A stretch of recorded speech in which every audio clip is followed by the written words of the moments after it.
Alright, what's good YouTube? Today I have you guys going to be on my settings here in Vanguard Season 5. So I'm going to show you guys my graphic settings, my controller settings, and of course my audio settings. But before this video does start, you got to keep in mind that some things are going to be different if you play on PC, because depending on what graphics card you have on your PC, obviously it's going to be different.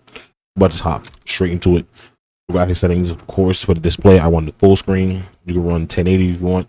And of course, my monitor is 1440, but I put on 1080 because if I do play 1440, my frames drop. 144 refresh rate. We got that. V-Sync for both the gameplay menus are off. Custom frame rate. That's also depending on what type of graphics card you have. I just have everything maxed out and capped on the menu at 60. Focus mode is off. This is the graphics card that I have with 3060 Ti. So quality, custom, random resolution 100. Dynamic resolution gonna be off.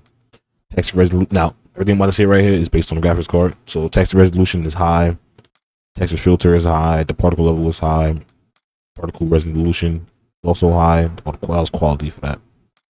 The bullets is on. Shader quality high. Tessellation nearby. Stuff like that. Everything else is just, everything's basically on high. For the shadow matte resolution, we have that on low because you don't really need to see the shadows too crazy crazy of a quality. Everything is high. Ultra here. The stuff for the shadows, we put that on low. And the video DLS is off. You have the cast, we have that on, makes the game just look extra crispy and extra better. You have that, of course, that's what Filmic also does. And depth of field, make sure this is turned off. I'm say that because it makes the game blurry when you're trying to have those long range fights. So make sure you have that turned off. And this is the VRAM target, which is like the tab or the bar on the bottom right over there. For gameplay, color customization, this is all personal preference. You can change the other colors you want. 100 field of view is gonna be 120 affected.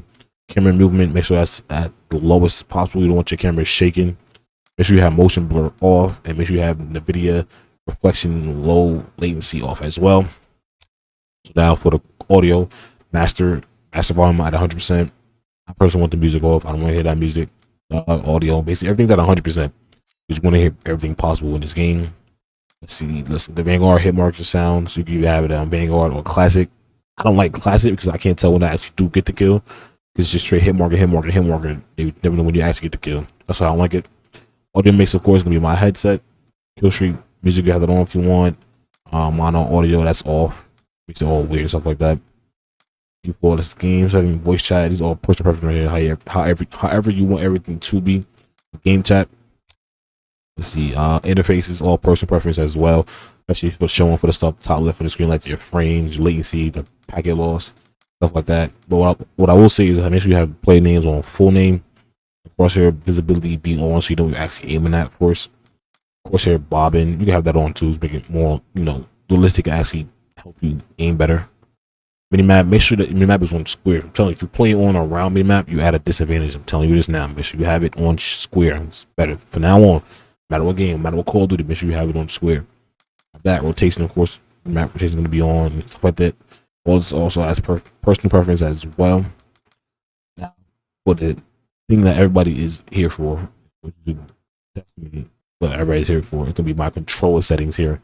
Vanguard. So what I'm gonna do say when thing together, I do play with a scuff controllers, of course. So I have a scuff. I have paddles in the back, stuff like that. I'm on the 7.7. Almost like I'm gonna be on the 7.7 on Modern Warfare 2 as well. Everything from ADS, aim down sight, sensitivity, stuff like that. It's gonna be on one. I don't mess with those. I don't touch them. I play tactical flip because I like to slot with R3 and shoot with L1 and R2. I got used to that because before I got a scuff, I used to play the regular PS4 controller, and this tactical flip actually made me better like that. So whenever I got the scuff, I was comfortable with it and didn't want to switch back. Everything right here is standard. Aim response, curve type is dynamic. That's the best aim response curve type in Call of Duty and in a game. If whatever Call of Duty game play and it has dynamic option like that, put dynamic. I'm telling you, it basically aims for you. Cool. Control vibration, make sure that's off. You don't want that vibration stuff messing up your aim, things like that. Up in fire threshold, this is like that whole feature the PS5 controllers have. I don't know if it works for PS4 controllers or not. I just have it off because I don't want it. ADS sensitivity transition, make sure that's on instant, so you can aim down sight as fast as possible. These dead zone right here, stuff like that. These are just based on how your controller stick drift is and stuff like that. So obviously the stronger your stick drift, the higher your dead zone should be. But that's pretty much it. That's my season 5 settings here in Vanguard.